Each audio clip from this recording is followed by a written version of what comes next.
Dave Lazat here for another edition of Stripers Distant Replay. In this video series, we invite members of last year's IL South Division champions to watch key moments from memorable 2019 games.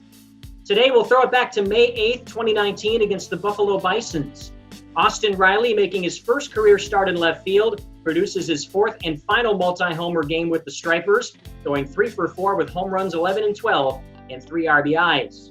Catcher Alex Jackson heating up at the plate after a brief call-up to Atlanta in April, goes 2 for 5 with an RBI double, solo homer, and 2 RBIs.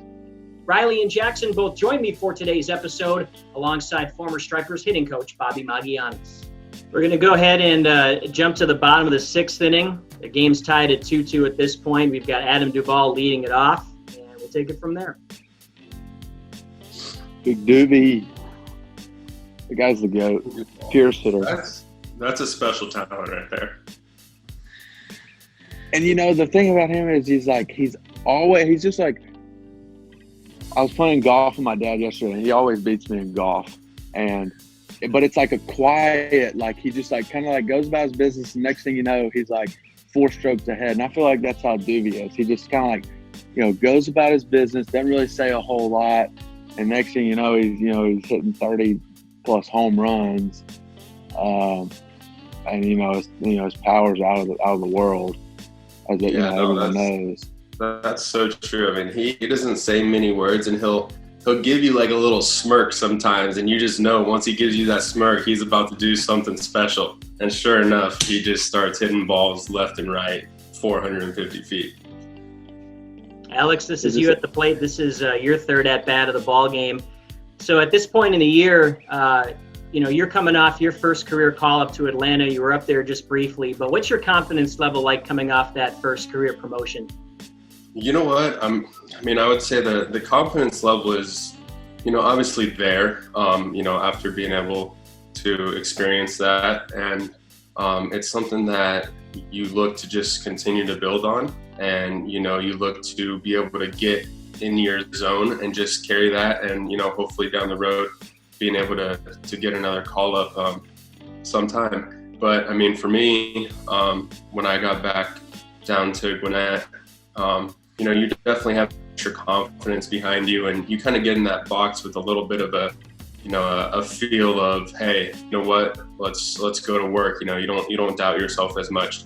But I will say, I mean, having a guy like Austin and Adam hitting in front of you, it does help quite a bit, because you see them do things to pitchers, and by the time you come up, the pitcher's upset with himself because they just gave up 2 bombs, and then he leaves a pitch over the middle of the plate, and you're able to capitalize.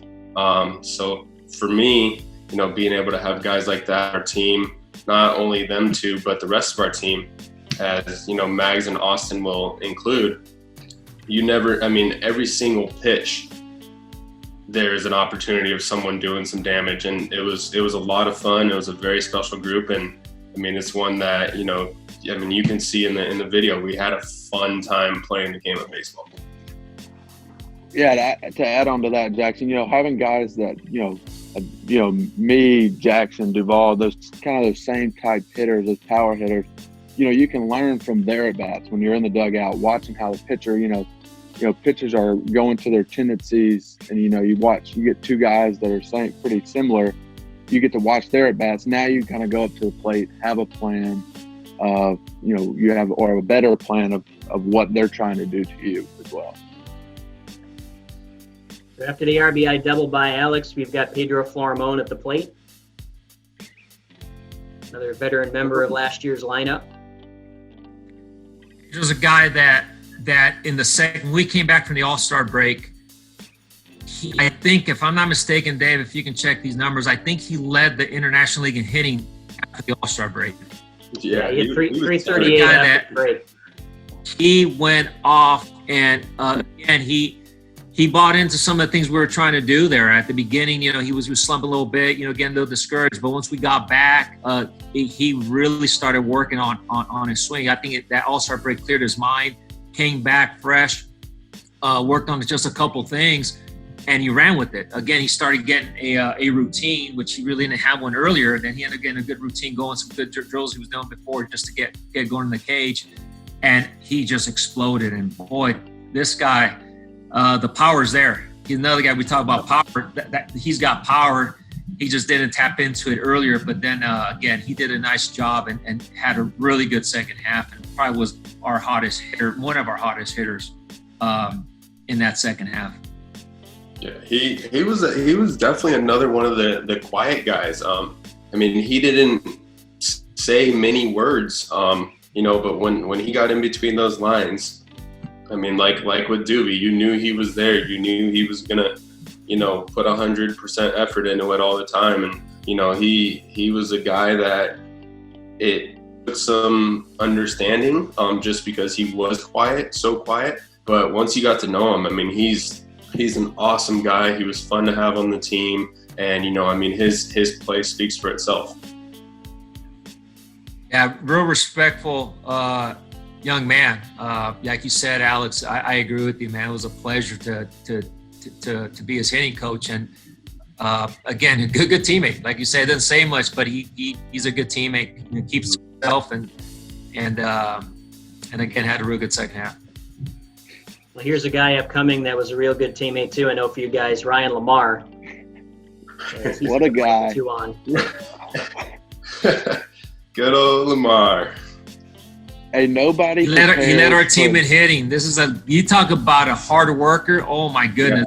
Yeah. I was about to say, no one prepares for a game more than he does. I mean, his setup, just the routine that he has. I mean, he's very defiant, very, particular about his stuff. But I mean, that's what makes him, I think he's a great hitter.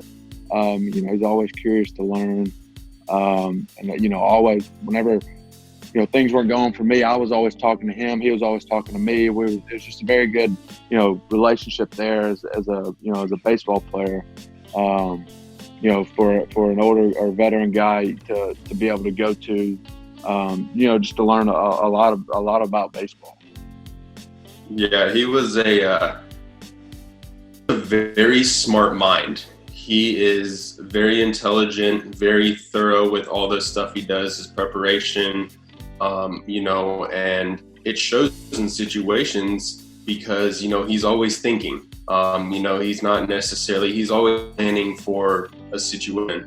That's a guy like Austin said that you could go to all the time, and he would have 4 or 5 different ideas on how to think about a situation, and it helps because not to 1 or 2 processes. You kind of open your mind to other things and other possibilities or ways to handle situations. So the RBI double there for Ryan Lamar scores Alex Jackson. Stripers up 4-2 at that point. We're going to jump to the bottom of the 7th. Stripers are up 6-2. This is Zach Jackson now in relief. Alex Jackson leading off the inning. Hey, Dave, I will say I'm glad I made it around from second base on that double. My goodness. I had to get him some oxygen when we got back in the dugout.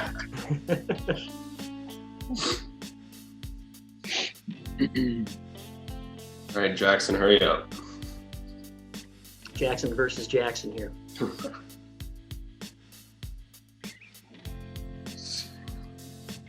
First pitch slider. Ooh, wow, missed that one. Can't miss those, huh, Max? Those mistakes, but you were rated.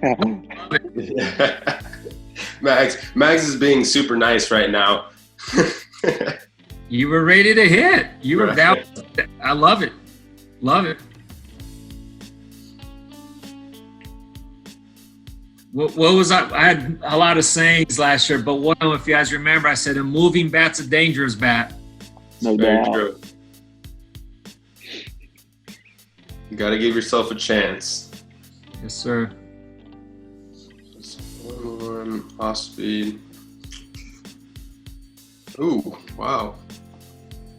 Battle. Sometimes. Right, there you go. There's the battle mode now. We go into battle. You know what you say all the time, Mags, is, sometimes you got to have your A, your B, your C, your D, your E swing, right? You know, as long as you can battle, stick in there, and then hopefully, you know, be able to get that pitch. And once you get that pitch, not miss it. I agree. Oh, there she goes. That works. I'm pretty sure that went on to the white awning thing. Did it go up? I'm trying to remember. I think I'm pretty sure you it asked me. was You're like, a I'm little. pretty sure I hit it. Out of all people, Austin knows what it takes to go on that white thing. He was there no, quite a bit during the year. I think at that time, let me know, Austin, did you have a bad, Alex, excuse me. Did you have a bad hand there? Your right hand, were you hurting? Yeah, I think during that time, it was when like there was just a little bit of soreness in the hand. I can't remember if I got a foul tip behind the plate. Yeah. I think it was a foul tip that caught me on the wrist. And I mean, you could. I remember now. Yeah, you could see it in the swing. Like, you know, even though I was able to still get through the ball, you know, and work with extension, you know, even there, you could see the swing kind of coming apart a little bit and a little one-handed, you know, but I talk about all the time, you know, if you're able to keep your base and stay through the ball, work your extension, you know, like we work all the time, you know, good things happen if you put the ball, you know, put the bat on the ball and put the ball in play. And, you know, I was able to get underneath that curveball and, you know, kind of ride it out and let the bat do the work, and, you know, good things happen. So I'll take it. That was good. Yeah, Bobby, that was a good catch. So Alex was coming off the injured list maybe 2 or 3 days before this game.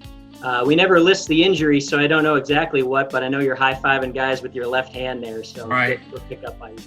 Yeah, no, I think, and, you know, I think it was if I remember correctly, it was just a foul ball that caught my hand behind the plate. So it was just a little tender, a little swollen.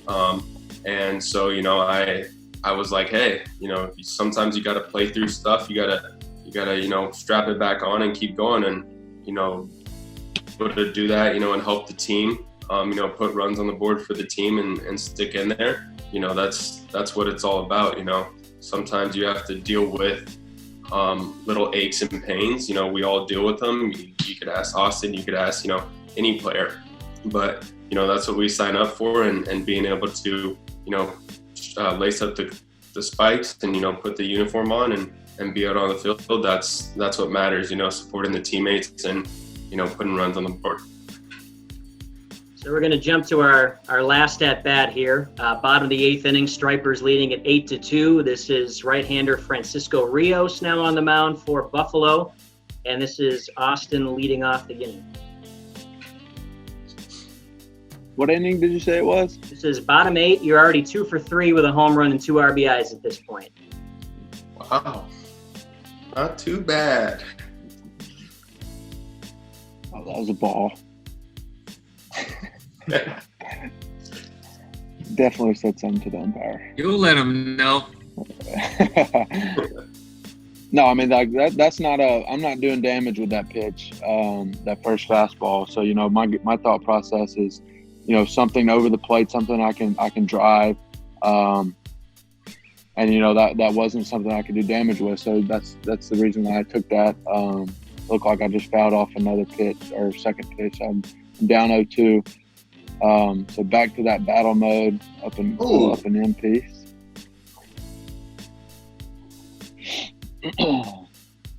Yeah, I will tell the guys, if you can't hit a home run off that pitch, stop your swing.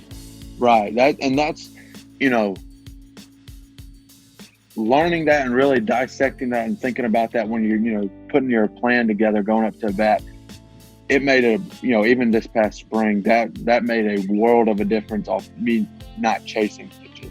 If I can't do damage with it, why would I swing? So that's kind of whenever I go into an at bat, or, you know, I'm trying to lay off a pitch. If I can't do damage with it, then I'm not swinging. And you know, just that little saying right there has helped me tremendously throughout, you know, the last, you know, year or so. Yeah, no, I mean, to add on to what Austin said, I mean, that's a big thing, you know, especially with a guy like Mags, you know, as much as we prepare in the cage and as much as we, you know, prepare physically for games, I mean, Mags was the guy that was able to help us from more of a mental, I mean, as you see, more of a mental aspect and kind of get us locked in mentally instead of physically. Right. You know, and like even in Austin's case, you know, just playing with them for the years that I have, you can see, you know, when mentally he's in the right spot. And I mean, even that pitch, I mean, the pitch before where he fouled the pitch off, I mean, you could tell that doing damage. And if the pitcher made a mistake, that ball was not coming back. And sure enough, on cue. Well, like I That said, wraps you up gotta- our offensive highlights. I do want to get Bobby in here one more time. So all 4 hits that we've seen from these guys have all been with 2 strikes. So what does that say to you as a hitting coach? What are they doing well in those at-bats to still get a good pitch to hit and do damage with 2 strikes? I think what they said right now, Alex and Austin, was a mentality. You know, we prepared a lot. Like we have analytics too. We got all that. So what I would do, I'd get in and take all the nuggets because there's so much information. We just try to get what we want to use, and I would give the guys a general game plan. And I always ended our meetings with them. Hey, remember, baseball's played with the eyes. What is the guy doing? Because all this is just track history and what he's done in the past. And it might be a high percentage of what that pitcher's going to throw, but we're still paying attention to what he's doing in the game. But a lot of times pitchers, when we go over pitchers, okay, what does he do 0-2? And a lot of pitchers waste pitches. They're out of the zone. They expand the zone with 2 strikes. So quite a few of them, the game plan was, hey, once you get to 2 strikes, keyhole them. We would keyhole. We would pretend it's a 3-1 count because he wants to expand. He's not going to come in. And so that allowed us, that game plan, that mentality allowed us to be ready for a pitch in our zone with 2 strikes because we would just spit on everything else. And again, we get 2 strikes and it was we look at it as like a 3-1 count. And you can see with 2 strikes, we hit 2 home runs right there and they were on balls right there that we can drive, and they took ace swings with 2 strikes. So, I mean, it's a credit to our guys because, as Alex said earlier, it was a fun team. They bought in. It was you don't see that too often in a group like that at AAA. The way they meshed, the way they played together, they pull for one another, they work. That's the main thing. Great makeup, and we won and we had success together. So that just made everything that much funner. But again, it was a credit to their work and their preparation. And again, it just snowballed and it contaminated everybody else. And it rubbed off on everybody else. All right, you guys want to watch some defense here? So I want to see Rousing left. Yeah, so that's the other significance of this game. This is Austin's first time playing left field after a career, obviously, at third base. You only got 3 chances, but you made all the catches. So as we're watching about a minute worth of defensive highlights here, if you could just talk about, you know, what it was like making that move to the outfield and adapting so quickly at a new position. Yeah, you know, it really was kind of a spur of the moment thing. They were just like, you know, they were going to send me out there to left field, and like that first play, if anybody's never, you know, people that hadn't played in Gwinnett, in left field right at game time, the sun is about as bad as it can be. So as soon as, you know, I'm running out there, well, I'm taking BP or shagging BP, and I'm like, oh, this is not going to be too easy. And I get out there that first inning, I'm like, oh boy, I'm in for a rude awakening. And at first, the first pitch is, I think the first batter is a line drive right at me. And luckily, it just came out of the sun. I caught a glimpse of it and was able to make the catch. But there was some butterflies for sure, and some, you know, I was nervous and, you know, just, you know, a new position, not wanting to, you know, obviously not wanting to mess up, but I mean, it was fun. It's a lot more, I'd say, relaxing than third base because you're not in there close. But it was an adjustment, and like I said, this, you know, the biggest thing that I didn't realize that would be a factor is lights, and obviously the sun and stuff that, you know, really you can't control as an outfielder. Well, let's get to some more routine-looking plays here from a little bit later on.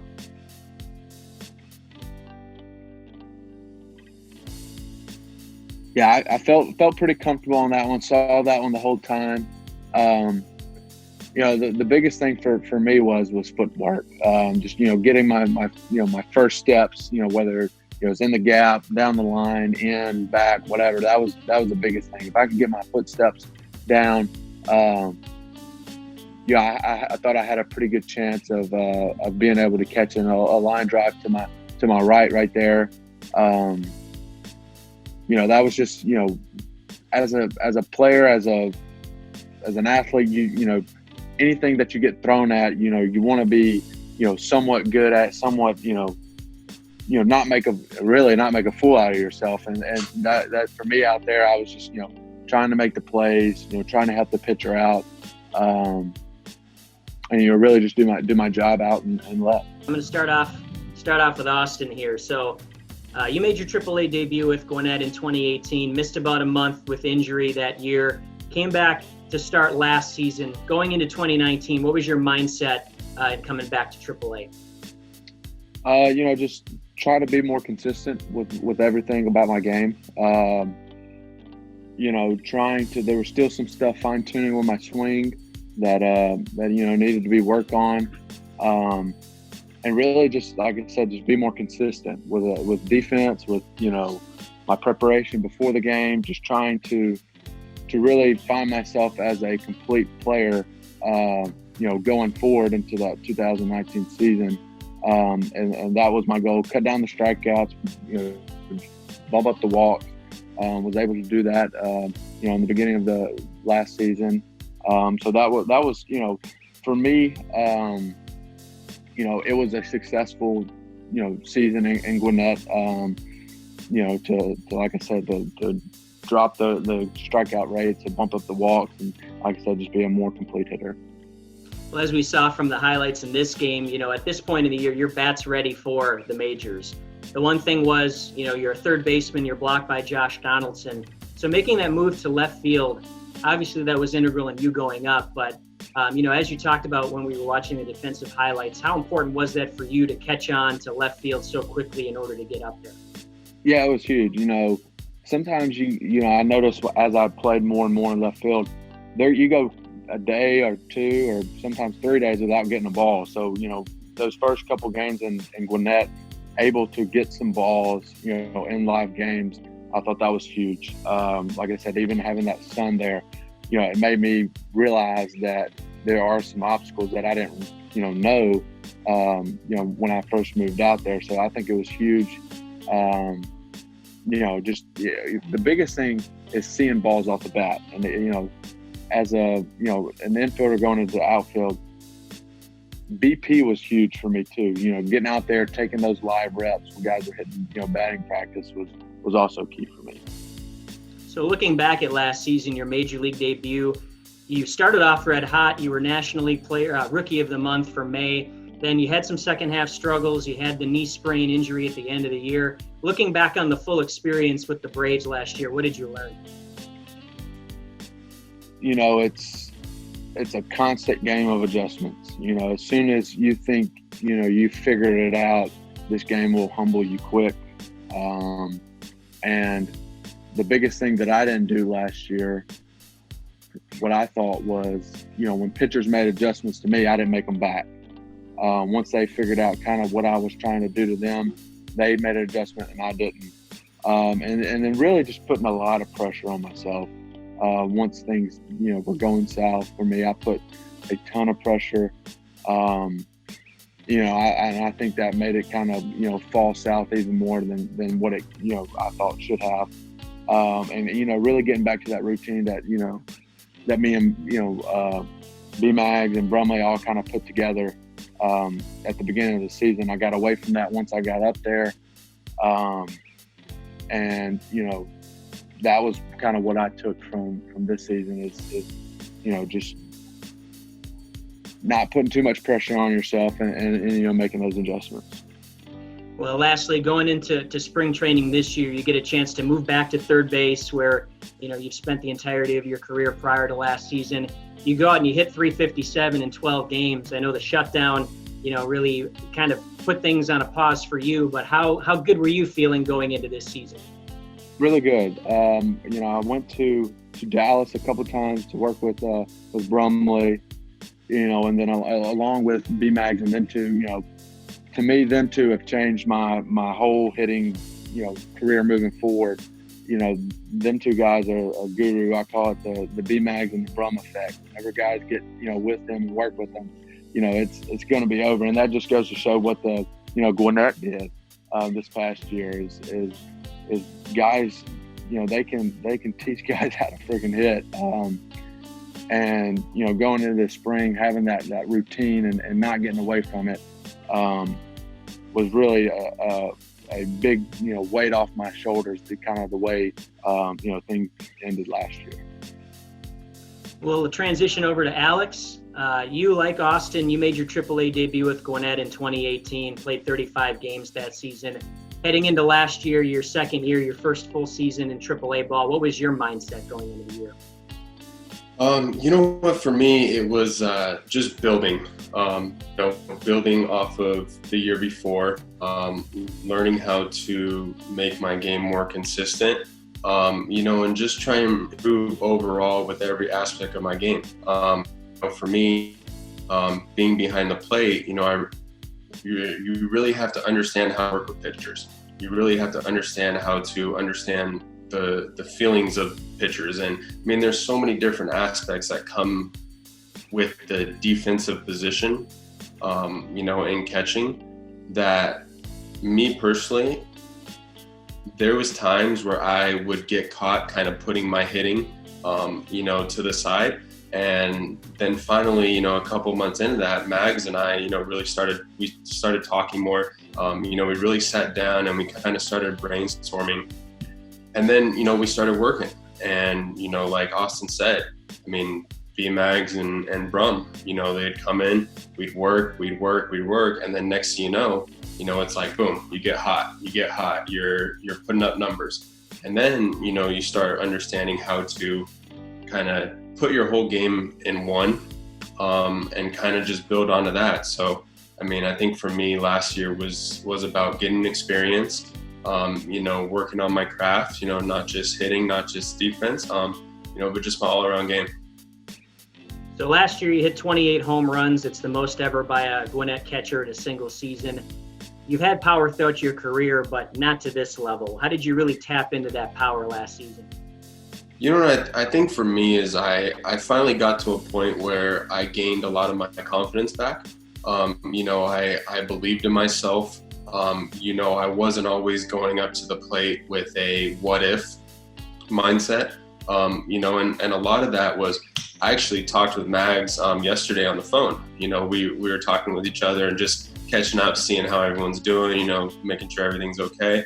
And I was telling him, I'm like, what, a lot of what we've done together, Mags and I, it hasn't even really been physical. It's been a lot of the mental aspect of things, talking through things, how to look at situations, where to get your mindset. A lot of fans and, a lot of people who aren't in the dugout with us don't realize that there's a lot of communication nonverbal that Mags has with us. We'll come in and we'll be frustrated with an at-bat and we'll say something. And Mags would be like, dude, don't even worry about it. You'll be fine. And you're sitting there in your head and you're like, whoa, Mags, dude, come on, look what just happened. And, you'll go up there and you'll walk up to the on-deck circle, the next at-bat, and he'll give you like a look, or he'll give you a little symbol or something, or show you something, a sign. And next thing you know, you go and you hit a bomb, or, you hit a laser in the gap, and you come trotting by him in the dugout, and he just kind of looks at you with a little grin on his face, and you're, look, he's doing it right now, and you're sitting there and you're just like, I appreciate it, Max, and you know what, that helps a lot, because it gets you out of your head. And it's such a hard game mentally that as soon as you doubt yourself, as soon as you beat yourself up mentally, it just all kind of starts falling apart. So I think that's the biggest thing from last year was I gained my confidence. I believed in myself, you know, and I was very like accepting of learning and trying to figure out new ways to handle situations. Well, we talked with Austin about defense, so it's only fair to talk about your defense as well. And, you know, when we talk about the home runs, you had a really good defensive season behind the plate, 983 fielding percentage, threw out 50% of attempting base stealers. How do you feel you grew as a catcher last year?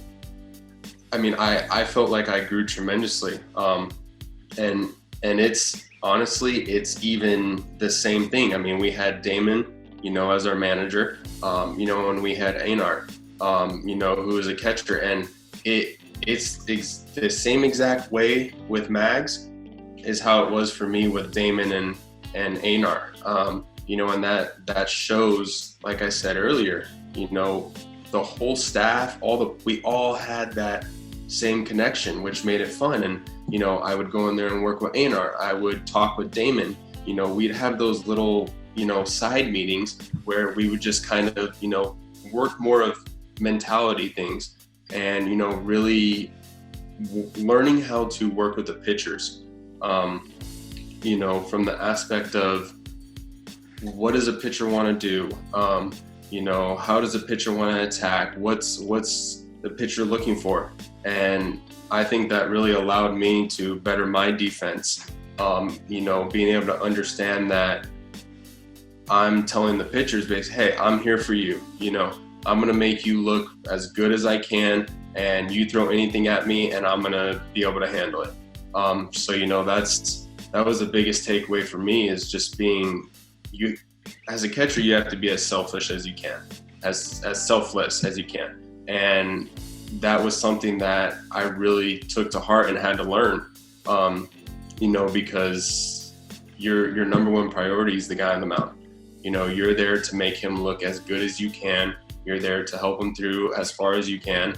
And, you know, as soon as, you know, the starter comes out, you got another guy coming in.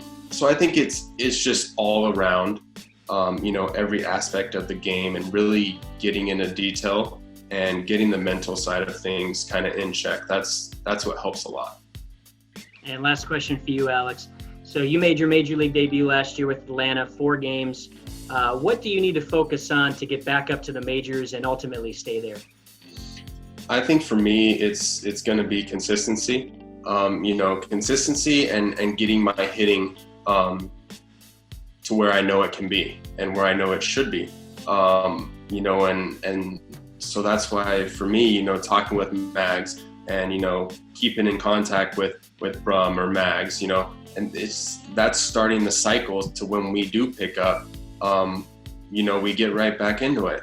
And, you know, even this spring training, you know, I worked a lot in the cage. I have worked on a lot of different things, and, you know, my swing was feeling really good, you know, in spring training. And, you know, I was working on a lot of things, simplifying, you know, making more contact, you know, not chasing out of the zone. But I really think it's just going to be all around consistency and, you know, enjoying the game. Bobby, we'll close things up with you. I mean, you're sitting here with 2 of the premier power prospects in the entire Braves organization that you got to spend a lot of time with last year. What's sort of your overall, what will be your standout memory of them from last season, and what do you think they need to do to be successful moving forward, and kind of what is your thought process for their future? What really stands out is their maturity, how from the beginning to the end of the season, just how they matured. To watch them evolve and get better and better, to watch them keep making adjustments. The season went on. You're going to have bumps in a row. You're going to have those slumps. It happens, but they stay with the process. They stay with the process. And that's something that really is neat to see, is just seeing their maturity, seeing how they just keep developing. To me, that's the greatest thing. And then obviously making it to the big leagues. I mean, that's the goal. That's what we're working for. And to help a major league team win a World Series. And, you know, and they helped our team get to the postseason. And so that's what's really neat to see them experience the big league, experience their ultimate goal and their dream. That's what it's about. And again, like you said, they're talented players with a lot of upside that can impact our team. I don't just consider them major league players. I consider them impact major league players. Austin Riley has a chance to be a middle of the lineup bat for us for a long time and to help us win multiple World Series. Alex Jackson has a chance to be a #1 catcher, to be an all-star, and to help us win multiple World Series. Talking about Alex, obviously, I was his hitting coach, but defensively, he was the model that a lot of organizations wanted to build after in terms of catching. I mean, I had friends of mine in other organizations, catching coordinators, that would meet their team on the road in Gwinnett just because they wanted to see him. They want, okay, what is he doing? How is he doing this? Because they would tell me that, and that say, hey, we're seeing the metrics and the analytics, and he's the best there is. So what is he doing? I mean, that's a tribute to Alex in that situation. And they both work hard. They're great guys. They work hard. Alex, is, again, going back to him, is to keep it simple with them. That's the main thing is, okay, how can we still get our work done but keep it simple? And Austin keeps it as simple as possible. His routines are just so efficient. And that's what's so really neat to see is that they mature where they're not in there taking hundreds of swings and doing 5-6 different drills. And it's just going from one thing to another. They simplified it to where, okay, this works for me. I'm good after this. They knew what they needed and they bought into it. But to see them mature was a great thing. Well, that will wrap up episode 2 of Striper's Distant Replay, full of a lot of hitting talk. It was really great catching up with you guys, and I learned a lot from it. I always do with Bobby, and I know you guys love chatting with him as well. But thanks to Austin Riley, Alex Jackson, Bobby Magallanes. Continue to stay safe. Hopefully we see you guys on a baseball field here pretty soon. Appreciate it. Awesome. Thank you, Dave. You as well.